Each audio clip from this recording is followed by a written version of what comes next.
नमस्कार. शरणू शरणार्थी जनता राज्य या वाहिनीमध्ये आपलं सर्वांचं स्वागत. आज आपल्या सोबत आहेत शिवानंद हैबतपुरे सर. हैबतपुरे सर हे बसव कथाकार म्हणून प्रसिद्ध आहेत. ते यापूर्वी वेगवेगळ्या सामाजिक संघटनांमध्ये कार्यरत होते, परंतु आज ते भारतीय जनता पक्षाच्या प्रदेश प्रवक्त्यापैकी एक आहेत. हैबतपुरे सर अकॅडमिकली म्हणजे शिक्षणानं ते LLB कंप्लीट केलेले आहेत. ते ॲडव्होकेट शिवानंद हैबतपुरे याहीपेक्षा बसव कथाकार शिवानंद हैबतपुरे म्हणून घेण्यामध्ये स्वतःला धन्य मानतात. बसवादी शरणांवर त्यांची निष्ठा आहे. बसव फिलॉसॉफी आणि शरणांचं तत्त्वज्ञान याचं प्रचार व प्रसार करण्यामध्ये त्यांनी स्वतःला झोकून दिलेलं आहे. आज आपण त्यांच्यासोबत वेगवेगळ्या विषयावर बोलणार आहोत. शिवानंद हैबतपुरे सर, शरणू शरणार्थी. सर्वप्रथम तुमच्याकडून समजून घ्यायचं आहे, आम्ही सोलापूरमध्ये राहतो. सोलापूर हा लिंगायत कल्चरचं केंद्र आहे.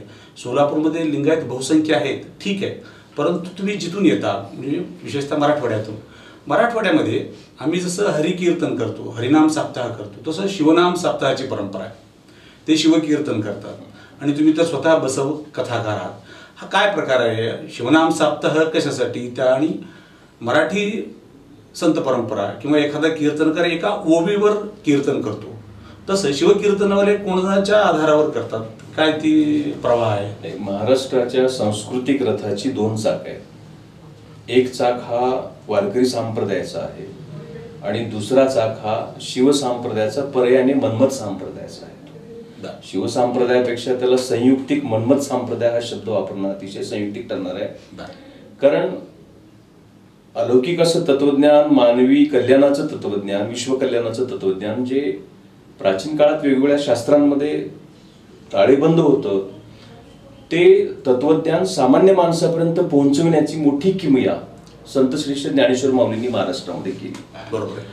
आणि वारकरी संप्रदायाचं ते तत्वज्ञान जनसामान्यापर्यंत पोहोचलं. तद्वतच महाराष्ट्रामध्ये खास करून मराठवाड्यामध्ये शिवयोगी संत शिरोमणी मन्मथ माऊली नावाचे संत 16व्या शतकामध्ये जन्माला आले आणि त्यांनी मन्मथ परंपरेची, शिवसंप्रदायाची सुरुवात केली, बीज रोवली. आणि जे काही आगमिक तत्वज्ञान आहे, प्रागवैदिक तत्वज्ञान आहे, ते तत्वज्ञान जनसामान्यापर्यंत पोहोचता यावं यासाठी कीर्तन परंपरा सुरुवात केली. खरं तर नवविधा भक्तीपैकी पहिली भक्ती ही श्रवण भक्ती आहे आणि दुसरी भक्ती ही कीर्तन भक्ती आहे. पण भक्तीचं केवळ रूप कीर्तन नाही, तर प्रबोधन हे कीर्तनाचं सगळ्यात मोठं माध्यम आहे, गाभा आहे. आणि तो दृष्टिकोन डोळ्यापुढे ठेवून मराठवाड्यामध्ये मन्मथ माऊलींनी त्याची बीज रोवली आणि त्याला खत पाणी घालून, घाम गाळून, मोहत प्रयासाने, मोठ्या हिमतीने, धैर्याने त्याला वाढवण्याचं काम राष्ट्रसंत सद्गुरू डॉक्टर शिवलिंग शिवाचार्य महाराजांनी केलं.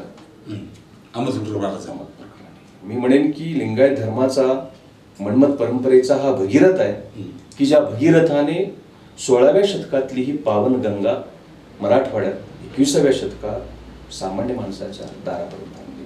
आणि त्या परिवाराचा एक घटक म्हणून राष्ट्रसंतांचा मी शिष्य आहे, शिवलिंग शिवाचार्यांचा, आणि म्हणून आम्ही शिवकीर्तन परंपरा करतो. माझे वडील करतात. शिवलिंग शिवाचार्यांच्या कृपेने, प्रयत्नाने महाराष्ट्रामध्ये हजारो कीर्तनकारांची फळी उभी राहिली. त्यापैकी मी छोटासा कीर्तनकार म्हणून काम करतोय आणि बसव कथेचे त्याच्याबरोबर काम करतो. आणि या शिवकीर्तनामध्ये तुम्ही सांगितले की मन्मथ माऊली याचे मूळ पुरुष आहेत. मन्मथ माऊलींनी परंपरा सुरू केली. वारकरी संत परंपरेचे जे कीर्तन आहेत एखाद्या ओवीवर अवलंबून असतात. एक ओवी घेतात बुवा आणि त्याचं निरूपण करतात. हे शिवकीर्तन करणारे जे काही कीर्तनकार आहेत ते कोणतं ग्रंथ प्रमाण मानतात? कीर्तन ओवी नाही, अभंगावरती होते. हो. धुमाळी, दिडकी, वेगवेगळ्या अभंगाच्या रचना आहेत. आणि तद्वत जसं वारकरी संप्रदायाचा गाथा आहे अभंगाचा, हो, तुकोबारायांचा गाथा असेल, ज्ञानेश्वर माऊलींची अभंग असतील, अगदी चोखा मेळापर्यंत, गोरा कुंभारापर्यंत सगळी संत मंडळी जशी वारकरी परंपरेची आहे तशीच मन्मथ परंपरेचे अनेक संत होऊन गेले. मन्मथ माऊली आहेत, लिंगेश्वर महाराज आहेत, बसवलिंग प्रभू आहेत त्याच्यामध्ये, महादेव प्रभू आहेत त्याच्यामध्ये, शिवदास माऊली त्याच्यामध्ये आहेत, लक्ष्मण महाराज त्याच्यामध्ये आहेत, चन्ना महाराज त्याच्यामध्ये आहेत. म्हणजे वेगवेगळे संत होऊन गेले. त्या सर्व संतांच्या अभंगावरती कुठल्याही एका अभंगाला निवडून प्रासंगिक जो काही अभंग असेल त्या अभंगाला घेऊन कीर्तनकार हा शिवकीर्तन करत असतो. जसं वारकरी किंवा बुवा किंवा वारकरी संप्रदायाचे कीर्तनकार हे त्या गाथ्यावरल्या वारकरी संप्रदायाच्या अभंगावर कीर्तन करतात, तसं शैव परंपरेमध्ये मन्मथ परंपरेमध्ये आम्ही मन्मथ गाथा जो आहे त्याला आम्ही नाव पण दिले मन्मथ गाथा.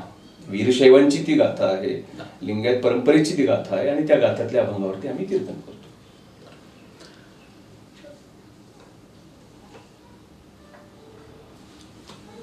आपण आता सांगितलं की एकूण या शिवकीर्तन परंपरेचं आहे. शिवकीर्तन परंपरा वाढवण्यात रुजवण्यामध्ये अलीकडं गेल्या 10 वर्षापासून आम्ही पाहतोय तुम्ही वेगवेगळे उपक्रमही करता, पदयात्रा करता. विशेषतः त्यात समता संदेश पदयात्रा आहे आणि मंगळवेढ्यापासून ते सोन्नलगीला म्हणजे सोलापूरला येणार ती एक पदयात्रा आहे. काय हेतू आहे याचा? पदयात्रा हा धर्मप्रचाराचा सगळ्यात महत्त्वाचा भाग आहे. खरं तर पदयात्रा नानकांनी केली, बुद्धांनी केली, महावीरांनी केली. पदयात्रा कुठल्या एका गटाचा धर्माचा ठेका नाही. लोक जागृतीसाठी सतत भ्रमण करणे हा पदयात्रेचा सगळ्यात मोठा उद्देश आहे. आपल्या लौकिक जीवनातून थोडासा वेळ काढून पूर्णतः ताकदीनं लोक प्रबोधन करण्यासाठी ती केलेली तरतूद आहे. आणि म्हणून राष्ट्रसंत शिवलिंग शिवाचार्यांनी पदयात्रेची बीज ही लिंगायत परंपरेमध्ये मराठवाड्यामध्ये रोवली. ती चापोली ते कपिलधारची आणि पुढे आम्ही त्याच परंपरेचे पाईक म्हणून समता संदेश पदयात्रा 12व्या शतकामध्ये उर्लिंग पेद्दी नावाचा एक होलार जाती जन्माला आलेला शरण, पूर्वाश्रमीचा महार जाती जन्माला आलेला शरण बसवण्णांनी आंदोलन पुकारलं आणि त्या आंदोलनाने प्रभावित होऊन उर्लिंग पेद्दीचं परिवर्तन झालं आणि त्यांनी लिंगायत धर्माची दीक्षा घेतली आणि लिंगायत मठावरती आरूढ झाले. म्हणजे 12व्या शतकामध्ये अतिशूद्र ठरवल्या गेलेल्या एखाद्या व्यवस्थेतला व्यक्ती हा स्वकर्तृत्वाने, निष्ठेने, बुद्धिमत्तेने, चारित्र्याच्या बळावरती लिंगायत धर्माच्या एका मठाचा गुरु होतो. उर्लिंग पेद्दी आणि काळावे म्हणजे साधी गोष्ट नाही. म्हणजे आज संविधानाचं संरक्षण आहे, बाबासाहेबांची पुण्याई आहे, मेहनत आहे की आज सगळं समाज ठीक आहे. पण 12व्या शतकामध्ये संविधान नव्हतं. अशा वेळेस बसवण्णांनी पुकारलेल्या लढाईमध्ये पूर्वाश्रमीच्या होलार जातीचा, महार जातीचा एक व्यक्ती येतो आणि बसवण्णांनी त्यांच्या योग्यता बघून त्यांना लिंगायत धर्मगुरू पदावरती कंधारच्या मठावरती बसवतात. म्हणजे ही खूप मोठी गोष्ट आहे. महाराष्ट्र फुलेशाह आंबेडकरांचा जसा आहे तसा महाराष्ट्र हा ज्ञानेश्वरांचा, बसवेश्वरांचा हा देखील महाराष्ट्र आहे, संत परंपरेचा महाराष्ट्र आहे. आणि समतेची बीज ही केवळ फुलेपर्यंत जाऊन थांबत नाही. ती बीज वारकरी संप्रदायाच्या हरिपाठात आहे, ज्ञानेश्वरीत आहे, तुकारामाच्या गाथात आहेत आणि त्याच्याही पूर्वी ती बीज ही वचन साहित्यामध्ये आहेत. आणि म्हणून त्याचं स्मरण व्हावं म्हणून आम्ही कंधार पासून बसव कल्याणपर्यंत, शरणभूमी बसव कल्याणपर्यंत ही समता संदेश पदयात्रा गेल्या 11 वर्षापासून काढतो. ह्या वर्षी 12 वर्ष त्याला पूर्ण होत आहे. शिवयोग पदयात्रा इकडनं निघते मंगळवेढ्यावरनं, कारण सोलापूर ही लिंगायतांची राजधानी आहे. बसवादी शरणांच्या पदस्पर्शानं शिवयोगी सिद्धरामेश्वरांच्या तपोबलाने तेजाळणारी ही पवित्र भूमी आहे. आणि म्हणून या भूमीमध्ये बसवण्णांच्या विचारांचा सुवास अजूनही दरवळतोय. इथल्या तलावामध्ये बसवादी शरणांच्या पाद प्रक्षालनाने पवित्र झालेलं तीर्थ आहे, घाम आहे. आणि म्हणून याचं स्मरण आम्हाला असलं पाहिजे. सोलापूरने बसवण्णाला विसरू नये. बसवण्णांचं स्मरण ही सोलापूरची प्राथमिकता असली पाहिजे, कारण ही सिद्धरामेश्वरांची प्राथमिकता होती. आणि याचं स्मरण म्हणून आम्ही मंगळवेढ्यावरनं सोलापूरला शिवयोगी सिद्धरामेश्वरांच्या आणि सिद्धेश्वर महाराजांच्या चरणी नतमस्तक होण्यासाठी आम्ही गेल्या 2 वर्षापासून ही यात्रा काढतो आहोत. आणि लोक प्रबोधनाचा हा जागर चालू आहे. आपण आतापर्यंत शिवकथा ऐकलेत आणि भागवत कथा ऐकलेल्या आहेत. हैबतपुरे महाराज बसवकथा यासाठी प्रसिद्ध आहेत आणि आम्हाला बसवकथा नक्की काय सांगता तुम्ही? बसवण्णांची वचनं सांगता, कथा सांगता, काय 15-15 दिवस तुम्ही जर बसवण्णांच्या चरित्रावर बोलणार असाल काय असेल त्याचं स्वरूप काय आहे? मुळात कसं आहे, पाऊण तासाच्या एखाद्या व्याख्यानातून फार मोठे सामाजिक परिवर्तन घडत नाही. विषयाची मांडणी, शिवजयंती आहे, भीमजयंती आहे, बसव जयंती आहे, पाऊण तासामध्ये त्या महात्म्याचं कार्य आम्ही ठीक आहे, थोडीशी वातावरण निर्मिती होऊ शकते, पण पुढे काय होय. आणि म्हणून आम्ही एक विचार केला की रामकथा आहे, भागवत आहे, शिवकथा आहे, देवी भागवत आहे, गोमाता आहे, बऱ्याच कथा आहेत. हे कथेचं प्रयोजन काय की त्या कथेतलं चित्र, चरित्र आणि ते तत्व सामान्य माणसापर्यंत पोहोचावं हा त्या कथेचा उद्देश आहे. दुर्दैवाने आज कथा मनोरंजनाकडे पळत आहे. दुर्दैवाने आज कथेचं स्वरूप बदलायला लागलंय. कीर्तनकार प्रबोधनकार नाही ते तो सगळा विषय, तो आपल्या चिंतनाचा विषय नाही, चर्चेचा विषय नाहीये. पण कथेचा जो मूळ हेतू आहे की 7-7 दिवस 8-8 दिवस आमच्या आराध्याला किंवा आमच्या आदर्शाला सगळ्या अंगाने आपल्याला कसं समजून घेता येईल. मग त्यासाठी आम्ही परंपरेची शस्त्र बसली. कथा ही परंपरागत आहे. कथा ही आजची नाहीये. अनेक वर्षापासून कथेतूनच हा देश घडला, कथेतूनच हा समाज घडला. आणि म्हणून तीच माध्यमं आम्ही उभी केली. आणि महाराष्ट्रातली पहिली बसवकथा ही कुर्ला या गावी आमच्या कंधार तालुक्यामध्ये आमचे भगवान चिवडे सर म्हणून तिथे आहेत, त्यांच्या माध्यमातून ही त्या ठिकाणी कुर्ल्यात बसवकथा झाली. आणि तिथून मग बसवण्णांचं चरित्र, मांगचंदयाचं, चांबारयाचं, ढोर ककयाचं, उर्लिंग पेद्दींचं चरित्र असेल, फुलारी मादयाचं चरित्र असेल, कुंभार गुंडे, अनेक 770 शरणांपैकी वेगवेगळ्या जातीच्या शरणांचं चरित्र आपण त्या बसवकथेमध्ये सांगत असतो. आणि त्याला केवळ धार्मिक कार्यक्रम आहे, तर तो राष्ट्रीय संविधानाला बळकटी देण्यासाठीचा तो कार्यक्रम आहे. बसवकथा हा राष्ट्रीय उत्सव आहे. बसवकथा ही राष्ट्रीय गरज आहे. संविधानाला बळ मिळण्यासाठी सामाजिक समता असेल की समरसता असेल, या दोघांनाही पुढे घेऊन जाण्यासाठी ही बसवकथा सुरू झाली. आणि राज्यभरच नाही, आता काल परवा गेल्या महिन्यामध्ये तेलंगणामध्ये हैदराबादला 25 दिवस बसवकथा हिंदीमध्ये झाली. जानेवारीच्या नंतर आम्ही बिहार आणि उत्तर भारतामध्ये आम्ही बसवण्णांना घेऊन हा कथेचा विषय घेऊन तिथं करणार आहोत. जिथेपर्यंत आम्हाला घेऊन जाता येईल परंपरेचं हे आयुध घेऊन परिवर्तनाचं शस्त्र, परिवर्तनाची लढाई आम्ही लढतो आहोत. आपण बसवकथावरून आता बसवण्णांकडे येऊया. महात्मा बसवण्णांची कर्मभूमी आपण नेहमी सांगतो की मंगळवेढा आहे. ते जन्मले बागेवाडीमध्ये, मंगळवेढ्यामध्ये त्यांनी सुरुवात केली आणि ते बसव कल्याणला गेले महामंत्री म्हणून. गेल्या अनेक वर्षापासून महाराष्ट्रामध्ये चर्चा आहे की मंगळवेढ्यामध्ये महात्मा बसवण्णांच्या नावाचं राष्ट्रीय स्मारक होणार आहे, व्हावं सगळ्यांचीच इच्छा आहे, पण ते होत नाही आहे. त्याला राजकीय इच्छाशक्तीचा अभाव असेल आणि इथलेच काही समाज धोरण आहेत ते व्यवस्थेला म्हणजे सरकारला पटवून देण्यात अपयशी ठरले की बसवण्णा केवळ लिंगायत त्यांचे नाही आहेत, हे शाहू फुले आंबेडकरांच्या विचारांचे प्रारंभ मिळतोय, त्याच्यामुळे कदाचित ते रेगाळलं असावं. आणि ह्या स्मारकाबद्दल तुम्ही कसं? मुळामध्ये एक लक्षात घ्या, the followers defeat their leaders. अनुयायी लोकच नेत्याचा पराभव करत असतात. एखाद्या नेत्याचा, नायकाचा, राष्ट्रनायकाचा, महात्म्याचा, समाजसुधारकाचा पराभव हा दुसरा समाजसुधारक करत नाही. त्यांची अनुयायीच त्यांचा पराभव करत असतात. म्हणून बसवण्णा समजून घेण्यासाठी समाज म्हणून आम्ही कमी पडलो. मग त्याला वेगळी कारणं आहेत. धार्मिक कारणं, सामाजिक कारणं, सांस्कृतिक कारणं, व्यावसायिक कारणं, अनेक कारणं आहेत. ऑथेंटिक प्रबोधन झालं नाही. बसव तत्व हे कळायला उशीर झाला. हळकट्टींची कृपा झाली, मेहनत झाली, वचन साहित्य बाहेर आलं आणि मग आम्हाला हळूहळू लक्षात यायला लागलं की नेमकं काय आहे. एक दुसरा मुद्दा असा आहे, या बसवण्णांच्या स्मारकाच्या बाबतीमध्ये म्हटलं तर की बसवण्णाला एका केवळ भाषेमध्ये, प्रांतामध्ये आम्ही अडकवण्याचं पातक केलं किंवा लोक करतात. किंवा जेव्हा एखाद्या महापुरुषाच्या कपाळावर जातीचा शिक्का पडतो तेव्हा तो महापुरुष छोटा होतो, सीमित होतो आणि त्याचा तिथेच पराभव होतो. दुर्दैवाने तेच झालं. आणि बसवण्णांच्या कपाळावर तर जाती धर्माचा शिक्का तर सोडा, प्रांताचा आणि भाषेचा देखील शिक्का पडला. बसवण्ण विश्वमानव आहे. ज्ञानेश्वर माऊलींनी ज्या पद्धतीनं म्हटले, विश्वची माझी घर, किंवा परंपरेने सांगितलं वारकरी संप्रदायानं, ऐसी मती जयाची स्थिर म्हटले, सगळे वसुदैव कुटुंबकमची ही भावना आहे. तर हेच तत्वज्ञान बसवण्णांनी 12व्या शतकामध्ये मांडलं होतं. आणि ह्याच मंगळवेढ्यात ते झालं होतं. भाषावर प्रांत रचना झाली आणि खऱ्या अर्थानं या इतिहासाला मोठ्या प्रमाणामध्ये खीळ पडली. नंतरच्या काळामध्ये बसवण्णा स्मृतीपटलावरून बाजूला सारले गेले आणि काही लोकांनी ठरवलेलं आहे की बसवण्णा अजिबात समोर येऊ द्यायचं नाहीच.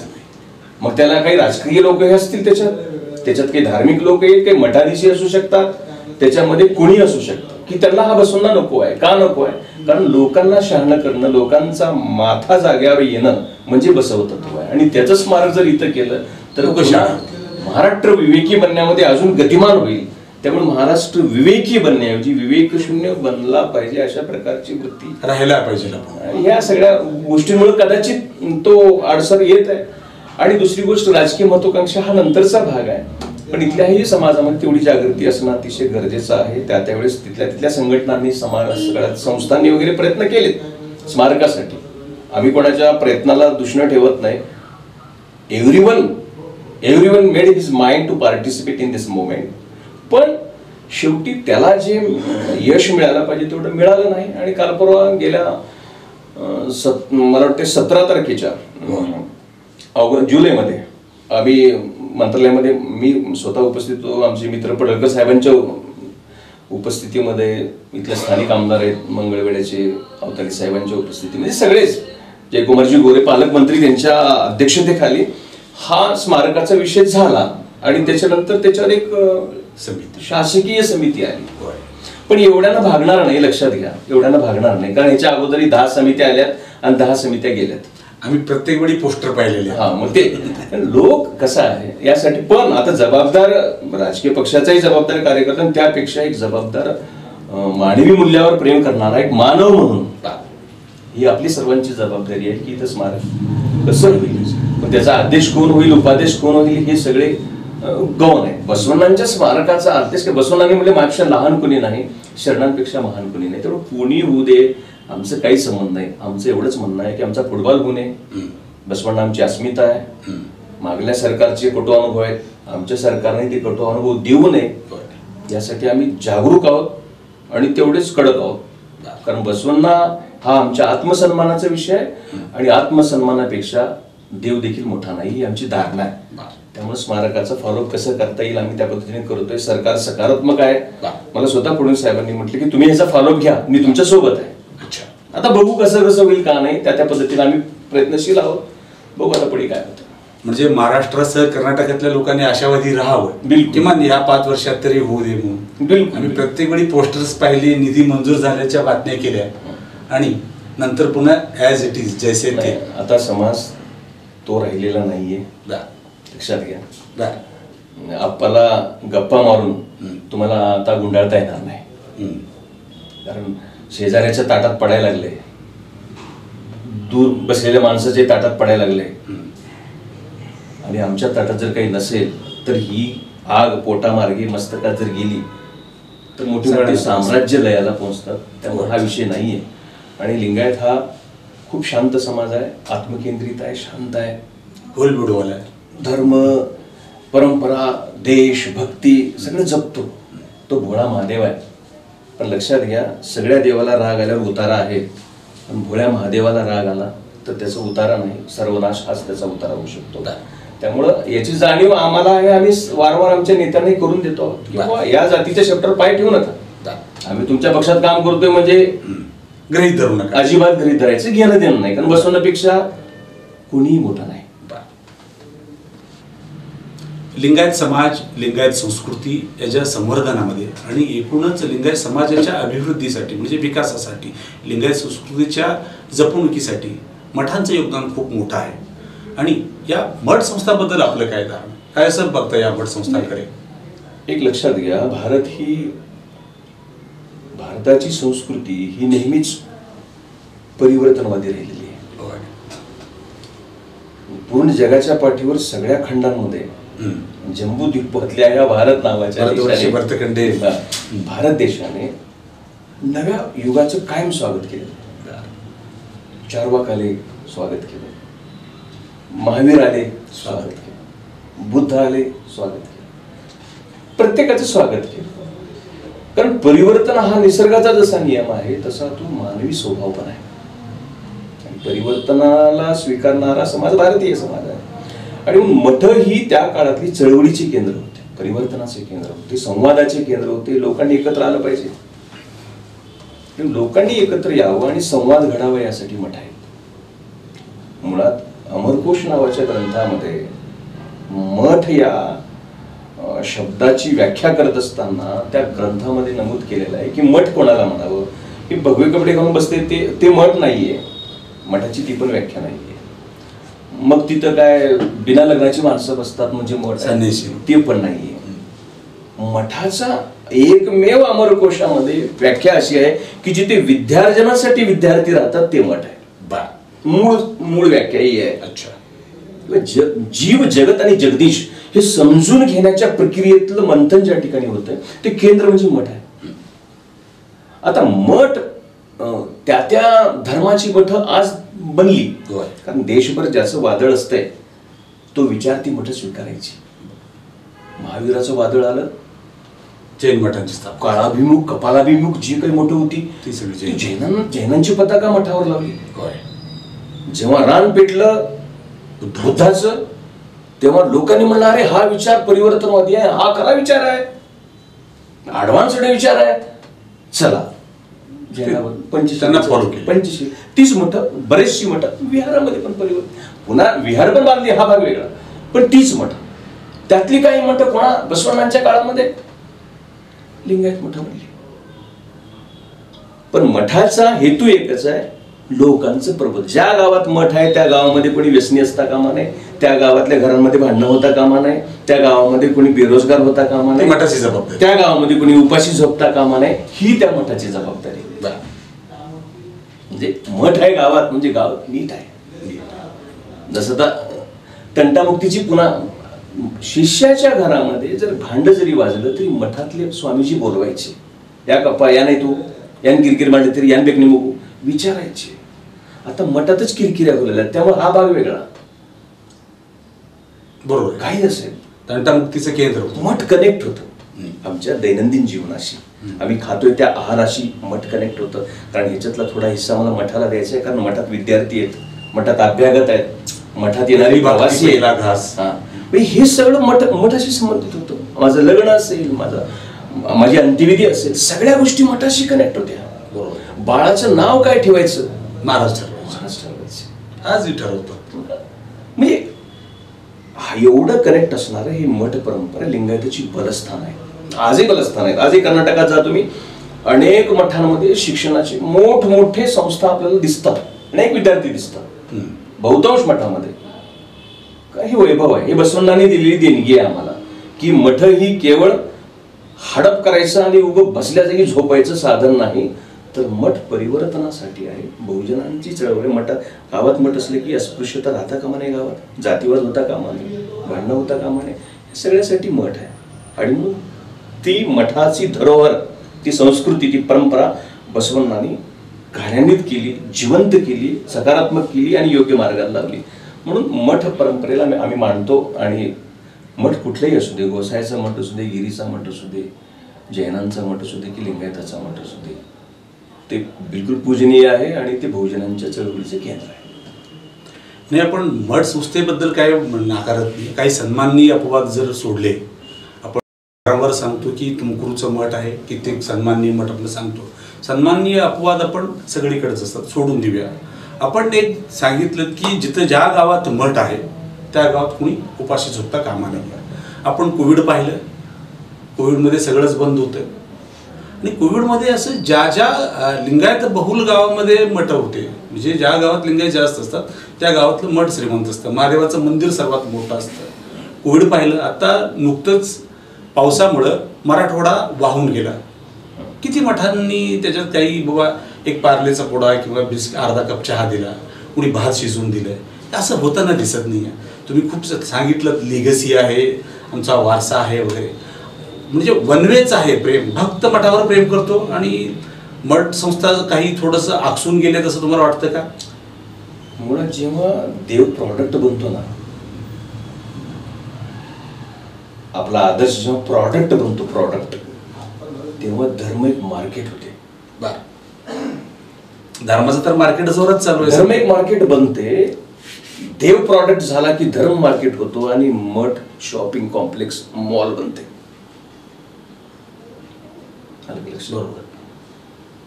त्यामुळे ही कॅन्सर आहे.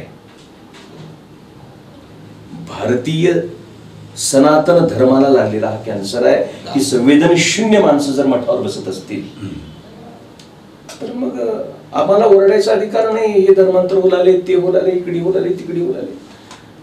सेवेतून, प्रेमातून, परोपकारातून, सौजन्यातून, प्रबोधनातून जर तुम्ही माणसं जोडत नसाल, मठ शिष्याच्या अंतरंगात डोकावत असायचं पूर्वी, आता खिशामध्ये डोकावते. त्यामुळे अर्थ केंद्रित मठ झाली. आणि दुर्दैवाने आज मला सांगायला वेदना होतात की आता मठ ही अर्थ केंद्रित तर ठीक आहे, वी कॅन ऍक्सेप्ट इट, कारण नव्या युगामध्ये जगायचं आहे तर तुम्हाला पैसे लागतात. अर्थस्य पुरुषोदासा, पैसे लागतात, संन्यासाला पैसे लागतात, सगळ्याला पैसे लागतात, ठीक आहे, हरकत नाही, पैसे घ्या, नो प्रॉब्लेम, आम्ही देतो. देणं गरजेचं आहे. जगात असेल, दासो असेल, अजून काय असेल, प्रत्येक धर्मामध्ये आहे, देणं आहे. पण हे सगळं करत असताना मला एकच म्हणायचं आहे की आम्ही हे सगळं देतो आहोत तर त्या परीने समाजालाही काहीतरी रिटर्न झालं पाहिजे. पण ते तसं होत नाही. आणि आता अर्थकारणाचं तर अड्डा मठ झाले दुर्दैवाने, पण आता राजकीय अड्डे बनत चाललेले आहेत. पॉलिटिकल मठामध्ये आता तिकीट ठरत असतील. आमच्याकडे तर महाराज नाही, मी कुठल्याही महाराज, मी जनरली भारत, मी याचा पाईक म्हणून बोलतोय, भगव्याचा पाईक, मी सनातनी भगव्याचा पाईक म्हणून बोलतोय की आता आमच्या मठ हे राजकारणाचे अड्डे बनले. तिकीट ठरवतात, ते तिकीट ठरवतात, अजून काय ठरवतील ते ठरवतील. अरे दुर्दैवाने जातीय मोर्चांमध्ये, जातीय स्टेटमेंटमध्ये बोलू नये त्या भाषेमध्ये जर माणसं बोलत असतील ही मठावरली, तर मी खातात काय नेमकं? आहार शुद्धो सत्व शुद्धी म्हणलंय. मन दिसत नाही, पण आम्ही जे खातो त्याच्यावरून आमचा स्वभाव आणि मन बनतंय. तर तुम्ही एखाद्याला अश्लाघ्य भाषेमध्ये, अश्लील भाषेमध्ये जर बोलत असाल, सोडी माकडून हेन हेन असं जर म्हणत असाल तुम्ही, माकुळ सुडीत कोण आहे त्याच्या अगोदर तुमचा DNA तपासावा लागेल. ऍक्च्युअली तुम्ही कोण आहात? मग तुम्ही कोण आहात? बास्टर्ड म्हणतात तुम्ही लोकांना. तुम्ही कोण आहात? बास्टर्ड ऑफ द बास्टर्ड आहात तुम्ही, extreme bastard, more than necessary. म्हणजे ही भाषा नको आहे. चपलेनं मारायला पाहिजे नाही, ते काही असू दे. खरं तर ते चप्पल घालत नाहीत, खडाव घालतात. त्यांनी खडावाला मारायला पाहिजे हे मी समजू शकलो असतो, किंवा ते अखंड आहेत म्हणून. त्यांना चपलीची ध्यान का बरे हो? खडावाची ध्यान यावी. कमंडुबी फेकून मारेल मी, दंड फेकून मारेल, हे नाहीये. मुळात ही भाषा नाहीये, मारण्याची भाषा नाहीच, निंदनीय. कित्येक वेळेस लोकांची दूषणं सहन करून बुद्ध हसले, निघून गेले. बसवणाला मारायला आलेल्या माणसाला बसवणाने क्षमा केलं. गाई चोरून नेला तर वासरू एकावर घेऊन गेले, बसवणार रडत बसले. करुणा, प्रेम, हे याचा अर्थ हे आहे. राग हे नाहीये. काय जर म्हणतो त्या ऋषीला खूप राग होता, तो ऋषी तामशी होता, तो संत नाहीये. स्वार्थासाठी तप करणं ही मोठी परंपरा आहे. केलं चल 12,000 वर्ष, मग आयर केलं का लोकांना? आमच्यावर उपकार केला. आमच्यावर उपकार तुकोबारायांनी केले, ज्ञानेश्वर माऊलींनी केले, बुद्धांनी केले, बसवण्णांनी केले. आमच्यावरती उपकार संत परंपरेने केले. महावीरांनी उपकार केले आमच्यावरती, नानकांनी उपकार केले आमच्यावर, फुले शाहू आंबेडकरांनी आमच्यावरती उपकार केले, गाडगे बाबांनी उपकार केले. मग त्यात सगळे संतच होते. त्या परंपरेत हे आहेत का? दुर्दैव हे आहे. आणि मग कोरोना असू दे, कोरोनात काय यायला पाहिजे होते? बाबा आमटे काय होऊ शकले नाही? ह्यांच्यातनं बाबा आमटे का होऊ शकला नाही? बाबा आमटेनी काय हेच घातलं होतं? हे नसताना बाबा आमटे बाबाच होते. गाडगे बाबांनी काही घातलं होतं? ते नसताना बाबा आमटे गाडगे बाबा बाबाच होते. मठ संस्थांची जबाबदारी आणि मठ संस्थांचं योगदान. मठ संस्थांची जबाबदारी आणि मठ संस्थांचं योगदान हे व्यक्तिसापेक्ष आहे, समूह सापेक्ष आहे. आपण तो विषय बाजूला ठेवूया. आपण आता सर्वात जास्त सेन्सिटिव्ह असं म्हणता येईल किंवा एकूणच तुमचा जो राजकीय प्रवास झाला आणि सध्या महाराष्ट्र आणि कर्नाटकमध्ये जे हॉट टॉपिक आहे त्याच्याबद्दल बोलूया. तुम्ही स्वतःला कुठं मानता? तुम्ही स्वतःला लिंगायत मानता की वीरशैव लिंगायत मानता की वीरशैव लिंगायत हिंदूच मानता? ह्या तिन्हीमध्ये शिवानंद हैबतपुरे कुठे आहेत? एक लक्षात घ्या, मुळामध्ये हा जो विषय आहे या विषयाच्या गाभ्याकडे, या विषयाच्या केंद्रस्थानाकडे जायला फारसं कोणी तयार नाही. अभिनिवेश घेऊन आमची भूमिका मांडताना आपण लोकांना पाहतो आहोत. जो परंपरावादी आहे, ज्याला परिवर्तन नको आहे आणि ज्याला बसवणंच नको आहे, तो काहीतरी म्हणतोय की आम्ही लिंगायत नाही म्हणतोय. किंवा जो अत्यंत पुरोगामी आहे, प्रतीत करतो स्वतःला, आणि ज्याला ही परंपराच नको आहे, मग पुरोगामित्वाच्या नावाखाली कोणी वीरशैव परंपरा करतो. पण ही जमणार नाही. एक लक्षात घ्या, आपल्याला या सगळ्या गोष्टीचा समन्वय साधता आला पाहिजे. कारण त्या त्या काळात त्या त्या परिस्थितीमध्ये महापुरुषांनी समन्वय साधला, बिलकुल साधला समन्वय. शुद्धीपत्राची काय आवश्यकता होती ज्ञानेश्वर माऊलींना? आईबापांनी आत्महत्या केली होती इंद्रायणीच्या डोहात, बघून लोक थुकायची जवळ येऊ देत नव्हते. आळंदीत चढी परिस्थिती आपल्याला माहिती आहे. शेवटी विठ्ठलपंतांना रखुमाईला आपण मेल्यानंतर आपल्या लेकरांना तरी चांगले दिवस येतील, सिंपॅथी मिळेल म्हणून आईवडिलांनी आत्महत्या केली. नाही मिळाली सिंपॅथी, त्रास जास्त झाला. हे कर्मठ व्यवस्थेचे जे लोक होते, ज्यांना असं वाटत होते की देव माझ्या कुलपात बंद आहे आणि पुस्तक माझ्या कपाटात बंद आहे आणि मी म्हणेल तेच कायदा आहे, तोच धर्म आहे, असे जे धर्मवार्तंड होते, त्यांना दया नाही आली साहेब. विचारलं सोपन भावाने विचारलं माऊलींना की माऊली गरज काय आपल्याला शुद्धीपत्रकाची? ज्ञानेश्वर निवृत्तीनाथाने म्हणले आम्हाला शुद्धीपत्रक देणारे हे कोण? माऊली हसले, म्हणले तसं नाही दादा, तसं नाही. ज्या समाजात परिवर्तन आम्हाला करायचं आहे त्या समाजासाठी अभिप्रेत आहे, ही मान्यता आवश्यक आहे. After all he was not going to surrender. ते सरेंडर होत नव्हते, पण यांनी काय म्हणलं, हे मान्यता मिळाल्याशिवाय लोक आपलं कसं ऐकतील? आपली गुलामी तर तुटून जाईल कसं? काय हरकत नाही, ज्ञानप्राप्ती झाली, पण हजारो करोडो लोक जे बाहेर गुलामीत खितपत आहेत, त्यांची बापजादे रेंगाळत होती, पुढची पिढी रेंगाळतील, मग आपण त्यांच्यासाठी शुद्धीपत्रक मला का?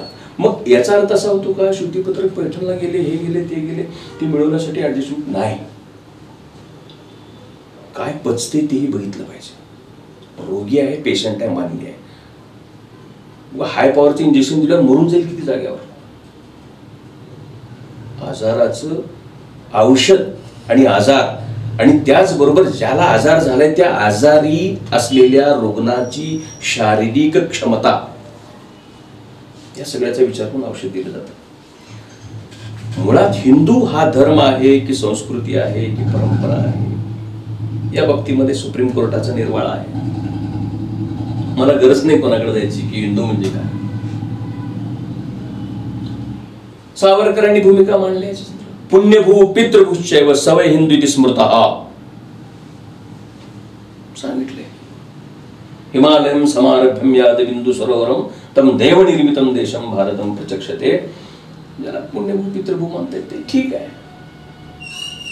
दुसरी महत्वाची गोष्ट किंवा ही संस्कृती आहे, ही एक मोठी व्यापक परंपरा आहे, त्याला मी धर्म नाही म्हणू शकत.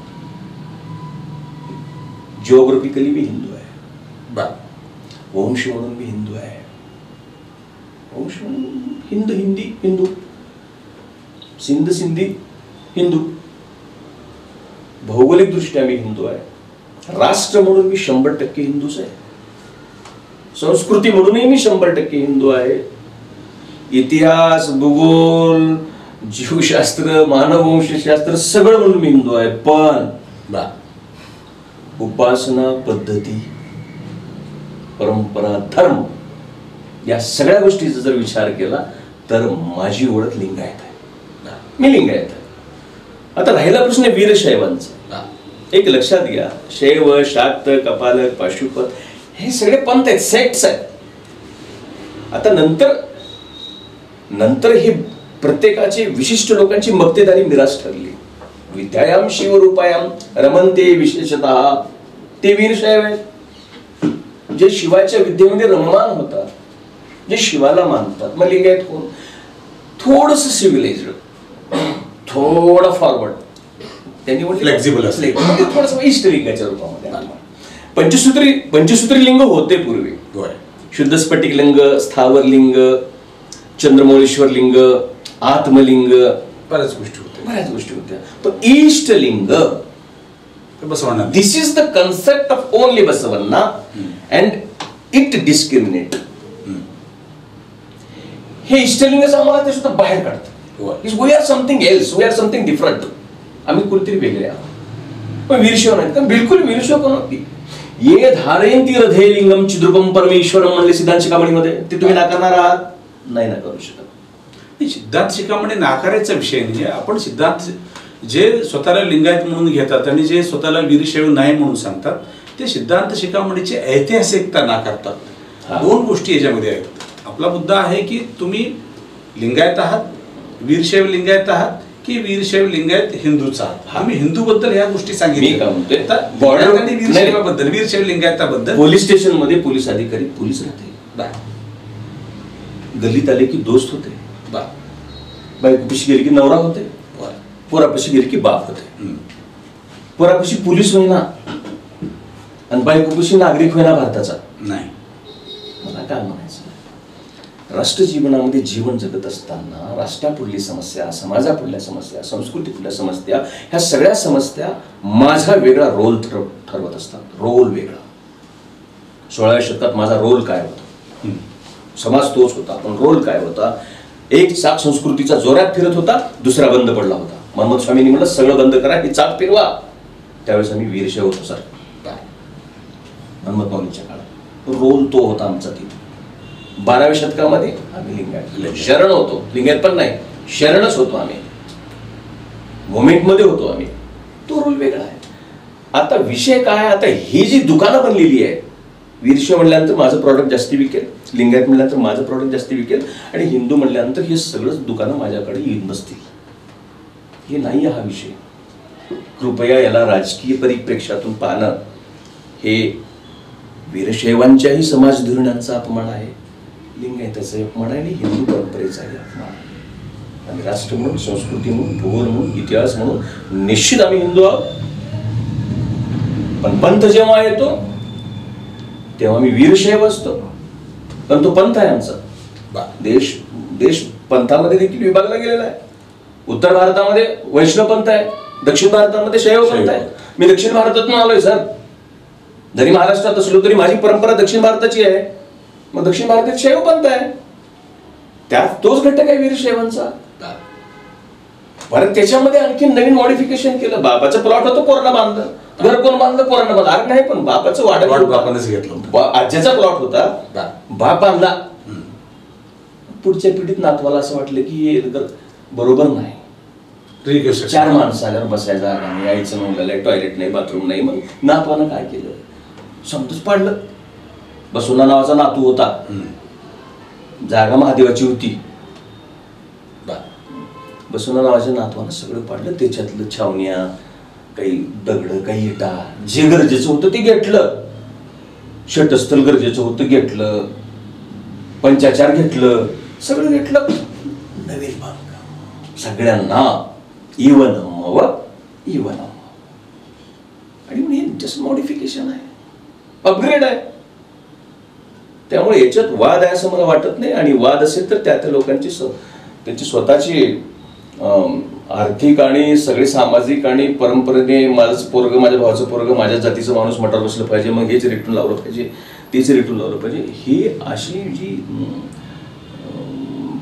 विकृती घुसली ना, या विकृतीमुळं हे सगळं परिस्थिती. पण अरे कोणी का राहत नाही, पण आमची पोरं दारू पिवलेत की त्याचं कसं, हिंदू म्हणलं आम्ही हिंदू आहोत, लेकराला फीस नाही की आम्ही कसं करावं, मी वीरशैव आहे, चला पोरीचं लग्न व्हायला आले बे, कसं करू आता, कोणाला जाऊन सांगू मी, आम्ही लिंगायत आहे, चला मी स्कॉलरशिप मिळाले, पैसे नाहीत काय नाही, दाखवला पैसे नाहीत, कसं करू. तुमच्या प्रश्नांची शाश्वत उत्तरं पाहिजे.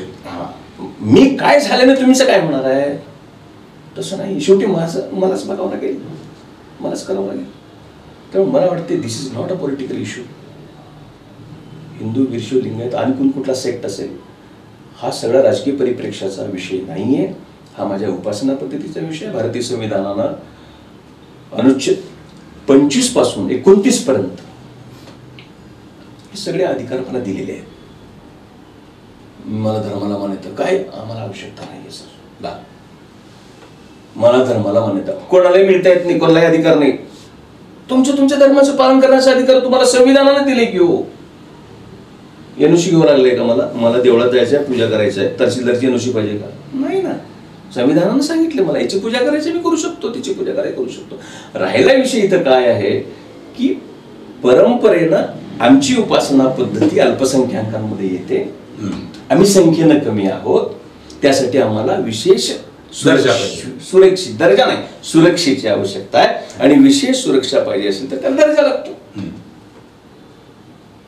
पण आम्ही जेव्हा म्हणतो की हा विषय, काही लोक काय म्हणले, धर्माला मान्यता पाहिजे म्हणजे हिंदू धर्मातून वेगळं. आम्ही कधी हिंदूला, मनमोहन स्वामींनी हिंदूला विरोध केलाय, बसवण्णांनी हिंदूला विरोध केलाय, कोण्या शरणांनी हिंदूला विरोध केलाय? मुळात पहिल्यांदा हे ठरवावं लागेल की नेमकं हिंदू या परिप्रेक्ष्यातून बघत असताना नंतरच्या काळातले हिंदुत्व वेगळे, आम्हाला अपेक्षित हिंदुत्व वेगळं आहे. मुसलमानांची घरं जाणं हे जर हिंदुत्व असेल तर that's wrong, that's total wrong. आमचं हिंदुत्व हे तुकोबारायांचं हिंदुत्व आहे. जे कारण झाले गांधले तयासी म्हणे जो आपुले, तोची साधू ओळखावा देव तेथेची जाणावा.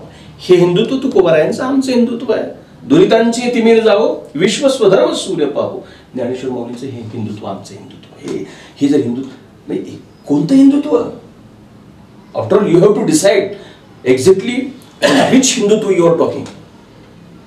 We are going to accept which Hindutva, we are considering which Hindutva. आम्हाला ठरवावं लागेल आम्ही कोणतं हिंदुत्व स्वीकारतोय बाबा. राजकीय हिंदुत्व, आर्थिक हिंदुत्व नाही. ईशोपनिषदाचं पहिलं श्लोक आहे साहेब, ईशावास्यमिदं सर्वं यत् किंचित जगत्. ईशोपनिषदाचं पहिलं सूत्र आहे, ईश्वर सगळीकडे व्यापलेला आहे, तो सगळ्यात आहे. मग हे पण आहे ना, हे सनातनच आहे ना. मग हे सनातन हिंदुत्व आहे. मी जेव्हा हे विचार करतो तेव्हा मी हिंदू आहे. साता समुद्रापलीकडे जाऊन जेव्हा स्वामी विवेकानंद म्हणतात ना, माय ब्रदर्स अँड सिस्टर्स, ते हिंदुत्व मला स्वीकार मान्य आहे. पण शेजारचा माणूस ह्या जातीचा आहे, हो बाजूला, ते हिंदुत्व नाहीये, ती मानवता पण नाहीये.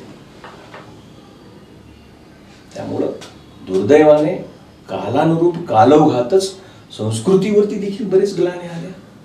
आणि म्हणून मला असं वाटतंय की समाजाने या सगळ्या गोष्टीचा अतिशय बारकाईने विचार केला पाहिजे की राष्ट्र, संस्कृती, परंपरा ह्या सगळ्या गोष्टी बिलकुल आम्ही हिंदू आहोत.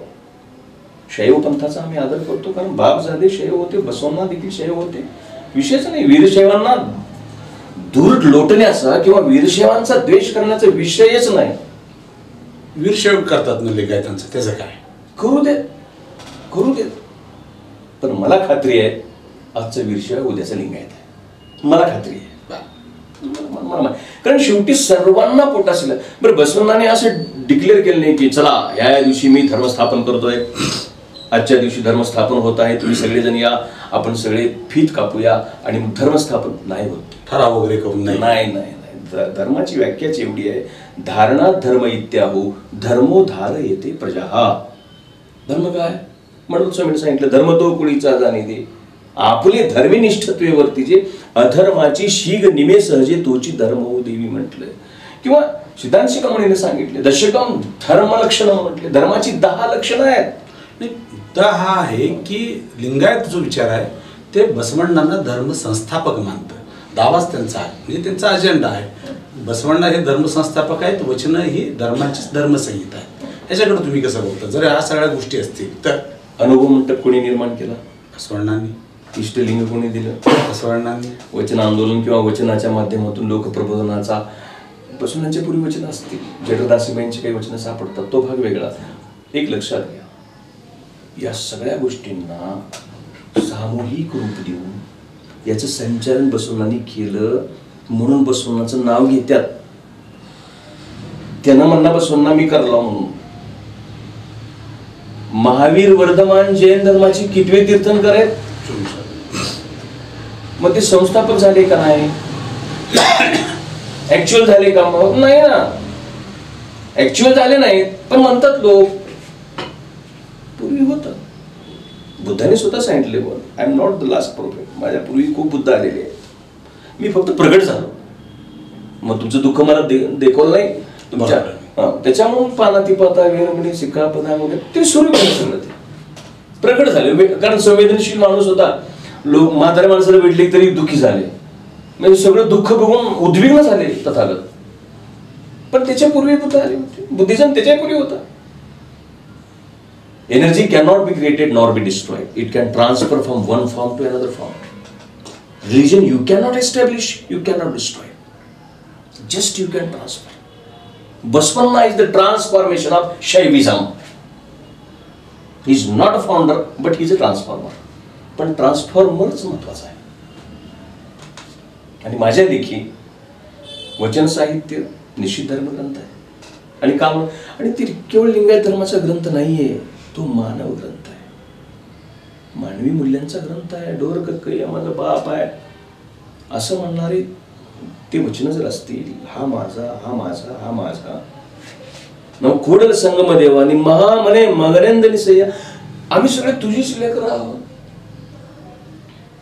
कळबेडा कोलबेडा हुसिया नडुयलु बेड मुनिय बेड अण्णेरिगे असह्य पडबेड तन्न बन्नीस बेड इधर आणि हे धर्माचे नाही आहेत, हे नैतिकतेचे नीतिमूल्याचे ग्रंथ आहेत. आता आम्ही आमच्या सोयीसाठी धर्माचं म्हणतो.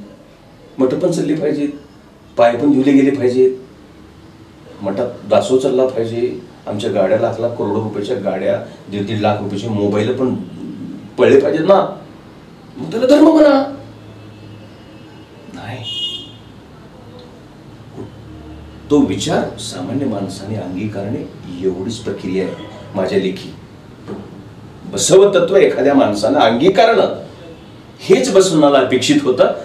धर्म मान्यता मिळणं न मिळणं, ज्या दिवशी लोक सगळे इष्टलिंग धारण करतील त्या दिवशी आम्हाला मान्यता देण्याचं काही घेणं देणं नाही. उलट आज जर मान्यता मिळाली तर उद्या सत्यनारायण घालतील. कसं करणार आपण? आमच्या येथे सहमाविवी धर्माला मान्यता मिळाल्यामुळे मोठ्या होम हवनाचा कार्यक्रम आहे असं लिहू शकतो. परफेक्ट प्रबोधनाची लिंगायतांना आवश्यकता आहे, या सगळ्या नाटकांची आवश्यकता नाही असं मला वाटतं. तुम्ही कीर्तनकार म्हणून शब्दप्रभू आहात आणि ह्याबद्दल तुमची मांडणी वगैरे समजू शकतो. एकूणच एक कार्यकर्ता म्हणून ज्या पक्षात तुम्ही सध्या आहात त्या परिप्रेक्षातून ह्या चळवळीकडे कसं होता? मी लिंगायत चळवळवाल्यांकडं हे अँटी वगैरे ते झालंय कसं मी सांगतो तुम्हाला. ब्राह्मणाला शिव्या देणं म्हणजे पुरोगामी, मराठ्याला शिव्या देणं म्हणजे ओबीसीचा नेता. ओबीसीचा नेता मराठ्याला शिव्या द्यायचं, काहीच करायचं नाही.